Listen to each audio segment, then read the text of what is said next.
Un saluto a tutti voi, vi ringrazio. Siamo qui nella redazione della Vita del Popolo, stiamo lavorando al prossimo numero, il numero che uscirà domenica 5 dicembre 2010. Molti temi dei quali parleremo in questo numero, a cominciare nel primo piano, a pagina 3, dalla questione del 5 per 1000, la forma attraverso la quale i cittadini contribuenti finanziano varie associazioni, organismi del non profit, del volontariato, della cultura, una forma di finanziamento che ha permesso in questi anni a queste realtà di avviare interessanti progetti anche con una notevole ricaduta occupazionale e sono fortemente in discussione il finanziamento questa forma di finanziamento e di conseguenza anche gli stessi progetti. Il grido d'allarme è lanciato da alcune realtà locali che stiamo intervistando appunto in questi giorni.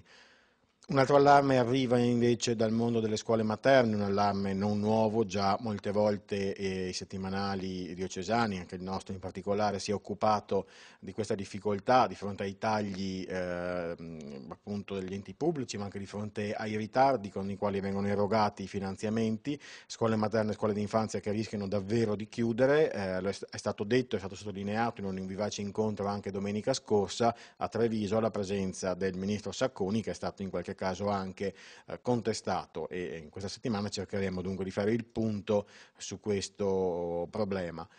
Poi volevo segnalarvi nella pagina Paesi e Città che apre la cronaca locale, il tema dei rifiuti. C'è stato un interessante convegno nei giorni scorsi che ha riunito al Sant'Artemio i vari soggetti, sia a livello di associazioni ma a livello anche di regione, provincia,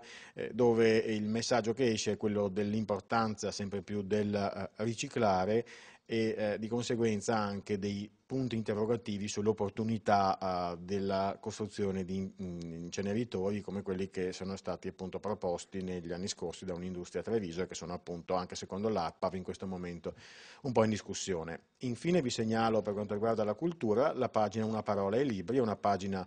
curata da Gian Domenico Mazzoccato che esce con cadenza mensile. In questo numero la parola sarà vanità. In pratica ogni mese Mazzoccato sceglie una parola e attraverso quella parola ci conduce in un viaggio nel mondo di alcuni libri e anche di alcuni film.